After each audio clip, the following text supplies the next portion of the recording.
Tonight is the company's gala. Remember this. Don't say you're my wife. My husband said, his voice cold and flat. Tell people you're just a legal assistant. Don't embarrass me. You're out of your league. His family agreed. They pushed me to the worst table, back corner, right by the kitchen, like I was something to hide. I sat there in silence, watching him stride across the stage, his mistress's arm wrapped around his waist in front of hundreds of guests. He smiled at her, looked at me like I didn't exist, but he didn't know one nod from me to the powerful man watching from across the room, and his whole empire would fall apart. Thank you for staying with me. Comment below, where are you tuning in from? I love hearing from you. A heads up, this story includes some fictional elements crafted for entertainment and insight. Any overlap with real names or locations is purely by chance, but the message I'm sharing, that's meant for you. I appreciate you being here. Going to a high society gala, remember, don't say you're my wife. My husband said, his voice cold and emotionless. Just say you're a paralegal and don't ever make me lose face. You're not on their level. His family agreed. They seated me at the worst table at the very back, right by the service door, as if my presence was something that needed to be hidden. I sat there in silence, shrinking until I almost disappeared. Then the stage lights came on. A distinguished guest stepped out, and when her eyes landed on me, she froze like she had just realized a truth no one in that room was ready to face. Thank you for staying with me. Comment below, where are you tuning in from? I love hearing from you. A heads up, this story includes some fictional elements crafted for entertainment and insight. Any overlap with real names or locations is purely by chance, but the message I'm sharing, that's meant for you. I appreciate you being here. My name is Sloan Mitchell. I'm 38 years old, and for the past 3 years, I've been living 2 lives. In one life, I'm a senior assistant state's attorney for Cook County. I prosecute felony cases, domestic violence, human trafficking, organized crime. I stand in courtrooms and argue for people who can't fight for themselves anymore. My conviction rate is 94%. I'm good at my job, better than good. In the other life, the one that starts the moment I leave this building, I'm someone I barely recognize. It was late afternoon on a Monday in April, and I was sitting at my desk on the 12th floor of the Richard J. Daley Center, reviewing a case file. The victim was a woman named Lisa Moreno. She'd called the police 4 times in 18 months. Each time she'd refused to press charges. Each time she'd gone back. The 5th time she called her husband, put her in the hospital. I stared at the photos. Fractured cheekbone, broken ribs, bruises in the shape of fingerprints around her throat. The defense attorney was already arguing she'd provoked it, that she was unstable, that the husband was actually the victim here. I closed the file and rubbed my eyes. Another win for the good guys, a voice said from my doorway. I looked up. Michael Foster, one of my fellow prosecutors, was leaning against the frame with a coffee cup in one hand and a case binder in the other. Michael was 42, relentlessly optimistic, and one of the few people in the office who still believed the system could work if you pushed hard enough. The jury came back guilty on all counts, he continued. That elder abuse case you handed off last month, judge gave him the maximum, 15 years. I felt a small flicker of satisfaction. Good. He earned it. You're crushing it this year, Mitchell. Chief's been talking about you for the district supervisor position. I gave him a polite smile. I'm not interested in administration. I like the courtroom. Yeah, well, keep winning like this and they'll drag you into management whether you want it or not. He raised his coffee cup in a mock toast and disappeared back down the hall. I turned back to my computer, but my phone buzzed on the desk before I could type another word. A text from Garrison. Dinner tonight. Mother's coming. Wear the blue dress, not the red. Be home by 6. I stared at the message for a long moment. Not a question. Not a request. An instruction. The blue dress was conservative. High neckline, long sleeves. The kind of thing Eleanor Cole approved of.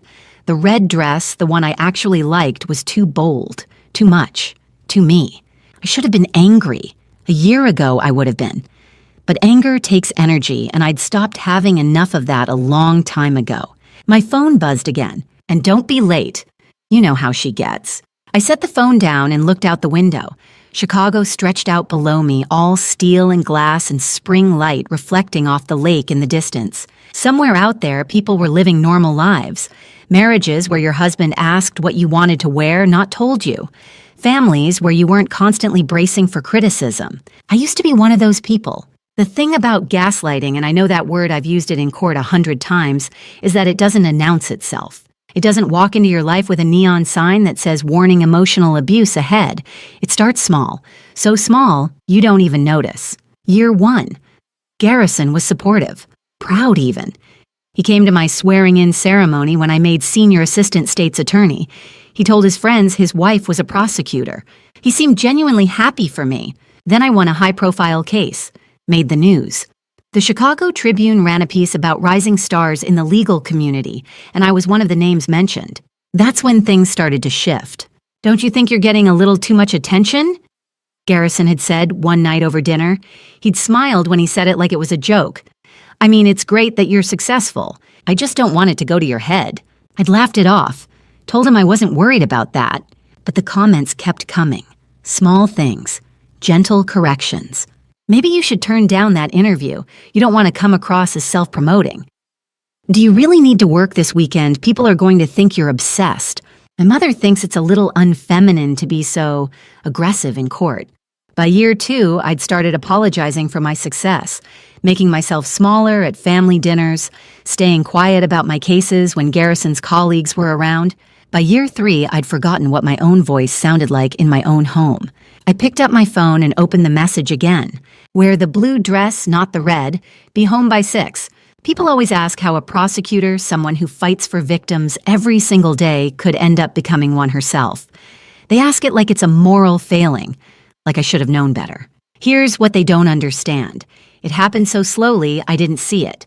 One compromise at a time. One small request that didn't seem worth fighting over. One comment that felt easier to accept than to argue against. And by the time I realized I was drowning, I'd forgotten how to swim."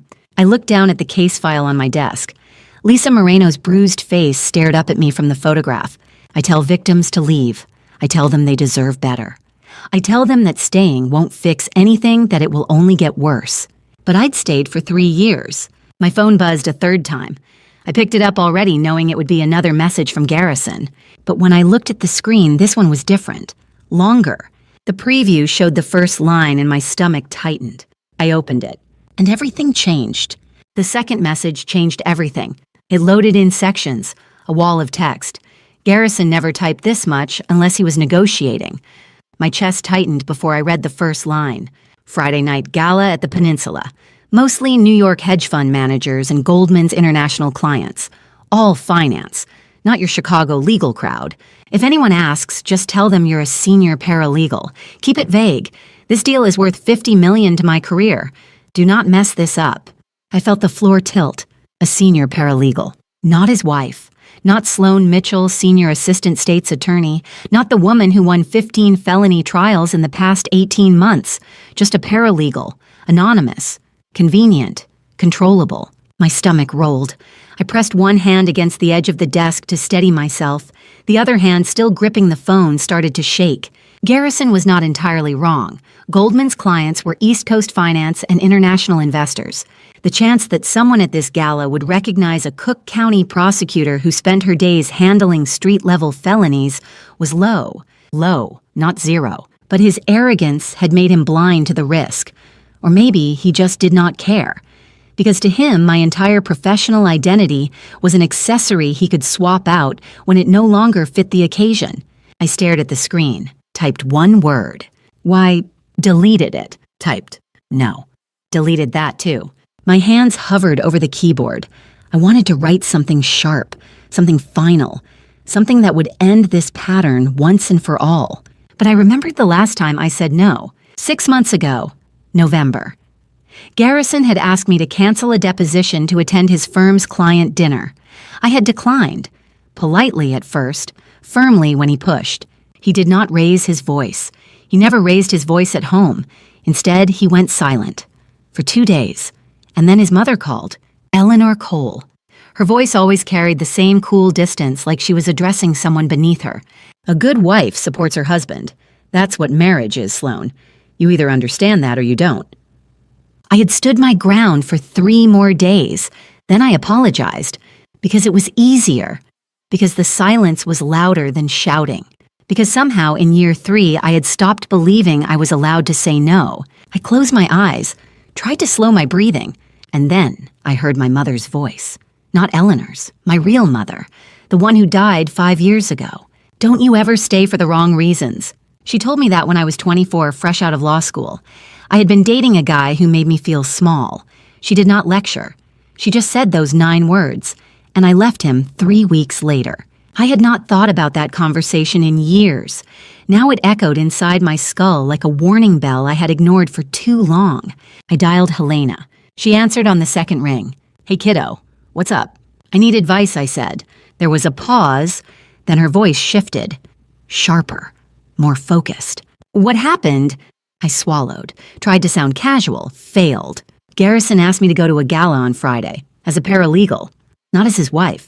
He wants me to pretend I work for him." Silence. Then, "Why would he ask you to do that?" "He says it's for a deal. $50 million. He doesn't want me to—" I stopped, rewound, corrected myself. "He thinks it'll look better if I'm in the background." Helena did not say anything right away, and in that pause, I realized what I had just admitted. "Sloan," she said, slowly, carefully, "why are you even considering this?" I did not answer. "Sloan, I have to go," I said, and I hung up. I sat there, staring at the phone, at Garrison's message, at the blinking cursor where my reply should be. Typed. Okay? My finger hovered over the send button. One tap, that was all it would take. One tap and I would be compliant again, safe again. His wife again instead of whoever I used to be before I married him. But I did not press it. I thought about Lisa Moreno, the woman in the case file, the woman who had stayed, who made excuses, who believed for years that if she just tried harder, loved better, caused less trouble, he would stop. And I thought about the opening argument I had given at her trial 3 weeks ago. She stayed because she believed him when he said it was her fault. She stayed because every time she thought about leaving, he convinced her she was wrong. She stayed because leaving felt more dangerous than staying. The jury convicted him in 40 minutes. And I had gone home that night, poured myself a glass of wine, and congratulated myself on getting justice for another victim. It had never occurred to me that I was describing my own life. I sat there, my thumb still hovering, the word okay staring back at me from the screen. And I thought, not this time, not one more time. But I still did not delete it. I just sat there, frozen, hating myself for hesitating. The door opened. I looked up. Michael Foster stood in the doorway. His usual easy smile faltered the second he saw my face. "You okay?" he asked. "You look like you've seen a ghost." I opened my mouth to answer, and I realized I had no idea what to say. I closed the message thread, set the phone down, forced a smile. "Just a long day." Michael tilted his head, studied me. "You sure? Because you look—" "I'm fine." He did not look convinced, but he did not push. "All right, well, if you need anything—" "I know, thank you." He nodded, stepped back, closed the door. I sat in the silence, staring at my phone, at the unsent reply. And I thought, what happens if I say no? What happens if I delete this message and walk away? What happens if I stop being afraid? I picked up the phone, deleted. "Okay," typed. "We need to talk when you get home." And I pressed send. 2 days after that message, my world turned upside down. It was Wednesday night, April 17th, 3 days before the gala. I was home alone. Again. Garrison was working late. Again. The third time that week. He had sent a text at 6:30 short, clip no explanation, and I had not bothered to reply. I told myself it did not matter, that I had enough to worry about without tracking his schedule, that I was grateful for the silence. But the apartment felt too quiet, too big. The penthouse we had bought together 3 years ago, 1,200 square feet of floor-to-ceiling windows overlooking Lake Michigan, now felt like a cage with a view. I was looking for my phone charger. I checked the kitchen counter, the bedroom nightstand, the living room coffee table. Nothing. Then I saw it, plugged into the wall near the couch, next to an iPad. I reached for the charger. My hand brushed the iPad. The screen lit up, and I saw it. A notification, a message preview, just 2 lines. "Emma can't wait for tonight. She'll never notice. She never does." My chest locked. I stared at the screen, at the name, at the heart emoji, at the words, "She'll never notice." I picked up the iPad. It was Garrison's. He had left it behind when he rushed out this morning. He never left it behind. The screen was still unlocked. I opened the message thread, and I read 8 months. 8 months of messages, hundreds of them. Photos, late-night texts, plans, promises. I scrolled, my hands shaking, my breath shallow. Emma, March 10th. When are you going to leave her? Garrison, March 10th after Friday's gala. I need her quiet until the deal closes. After that, I'll handle both problems. Both problems. Not my wife, not Sloan, not even her. Both problems. I was a problem. Emma was a problem. 2 inconvenient variables in his $50 million equation. I kept scrolling. Emma, February 22nd. Does she know about us? Garrison, February 22nd. She doesn't know anything. She's too busy playing hero at the courthouse. Emma, January 14th. You're sure she won't find out? Garrison, January 14th. Sloan doesn't ask questions anymore. She stopped asking a long time ago. He was right. I had stopped asking. When he started working late, when he stopped touching me, when he looked at me like I was furniture he had grown tired of, I had stopped asking because asking made it real. And as long as I did not ask, I could pretend we were fine. But we were not fine. We had not been fine for a long time. I sat down on the edge of the couch, stared at the screen. At the photo Emma had sent 3 weeks ago, her in a black dress smiling, the caption reading, "Ready for you." And I remembered. 3 years ago, our wedding. Garrison in a gray suit, me in white. His vows. You're the only person I need. I had believed him. I had believed him when he said he wanted to build a life with me, when he said my career mattered, when he said he was proud of me. I had believed him until I did not. And now I was sitting on the floor of our bathroom. I did not remember walking there, crying into my hands, not because of who he was now, but because of who I thought he used to be. The grief came in waves. I cried for the man I married, the one who used to bring me coffee in the morning and ask about my cases, the one who used to kiss me before I left for court and tell me to go win. I cried for the version of myself who had believed that love was enough, that if I just worked hard enough, loved hard enough, stayed quiet enough, he would come back. But he was never coming back, because that man, the one I married, had never existed. Or maybe he had, and he died somewhere between year 1 and year 3. And I had spent the last 12 months living with his ghost. I do not know how long I sat there, but at some point the tears stopped, and something else took over. The part of me that cross-examines witnesses, the part that builds cases, the part that does not flinch when defense attorneys try to rattle me, the prosecutor. I stood up, wiped my face, walked back to the living room, picked up my phone, opened the voice memo app, pressed record. April 17th, 8:47 p.m. I have discovered evidence of an extramarital affair between my husband Garrison Cole and his executive assistant Emma Hartley. The affair has been ongoing for at least 8 months. I have documentation, screenshots, messages. I will not let him walk away from this. I stopped the recording, saved it, labeled it Evidence Log Day 1. Then I went back to the iPad, scrolled further, and that was when I saw it, an attachment. A file Garrison had sent to Emma 2 weeks ago. The subject line read, "Clean this up before Friday." I opened it. It was a spreadsheet, columns of transactions, dates, amounts, transfers between accounts I did not recognize. And at the bottom, a note in Garrison's handwriting. Making $175,000 disappear is easier than you think. Just move it through the offshore account and close the trail by Thursday. My stomach dropped. This was not just an affair. This was embezzlement. Garrison was not just cheating on me. He was stealing from his firm, from Goldman Sachs, from the clients who trusted him with their money. And Emma was helping him. I sat there, staring at the screen, at the numbers, at the dates, at the casual arrogance in his handwriting. And I thought about the gala, 3 days away, the event he needed me quiet for, the event where he would close his $50 million deal built on stolen money and lies. I looked at the calendar on my phone. 3 days until the gala. 72 hours. I opened a new note, started typing. To do. 1. Screenshot every message. 2. Save the financial file. 3. Find a divorce lawyer. 4. Do not let him know I know. My hands were steady now, my breathing even. The grief was still there, but it was buried under something sharper. Clarity. For the first time in 3 years, I knew exactly what I needed to do. I took screenshots, one by one, methodically, 8 months of messages. The affair, the plans, the lies. I saved the financial file, renamed it, uploaded it to my personal cloud, password protected. I created a new folder on my phone, labeled it Evidence, Garrison Cole. And I started organizing. Messages, photos, dates, transactions. Everything. By the time I was finished, it was 9:30. An hour and a half had passed. I had not moved from the couch, but I had built the foundation of a case. Not a criminal case, not yet, but enough. Enough to protect myself. Enough to file for divorce. Enough to make sure that when this was over, I walked away with what was mine.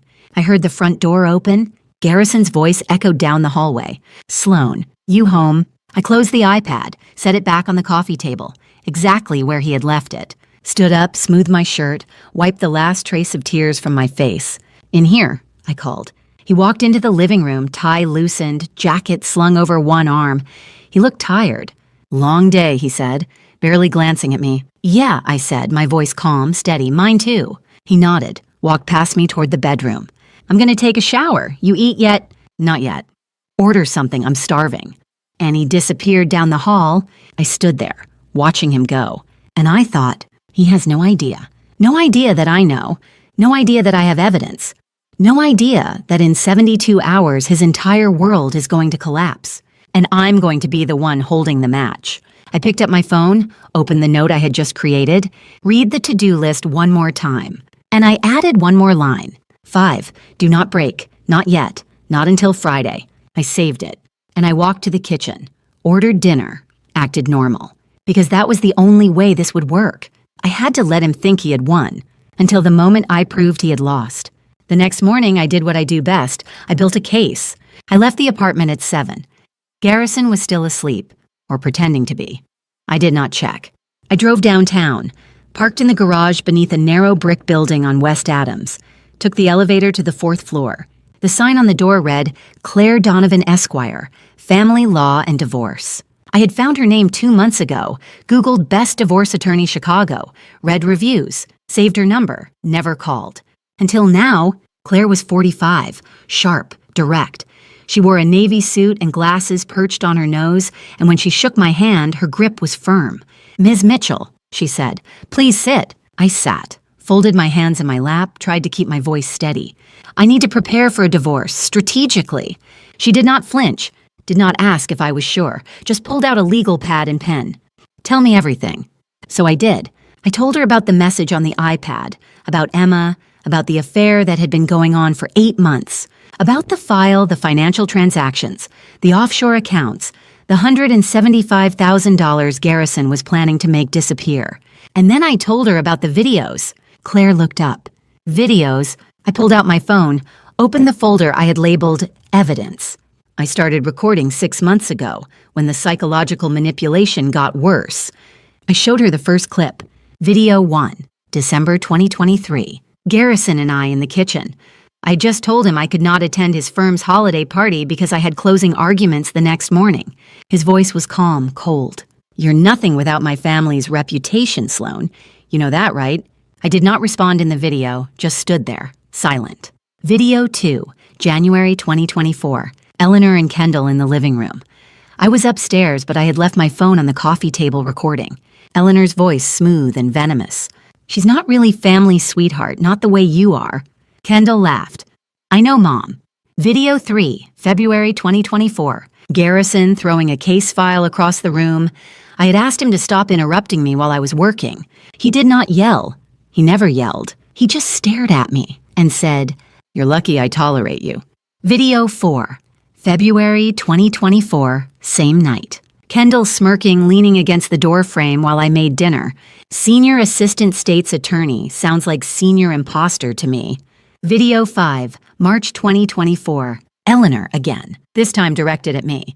A real wife would quit that ridiculous job. Video 6, March 2024. Garrison grabbing my wrist. Not hard enough to bruise, but hard enough to remind me who had control. You don't get to say no to me. Video 7, April 2024. All 3 of them. Garrison, Eleanor, Kendall. I'd gone upstairs after dinner, left my phone on the mantel.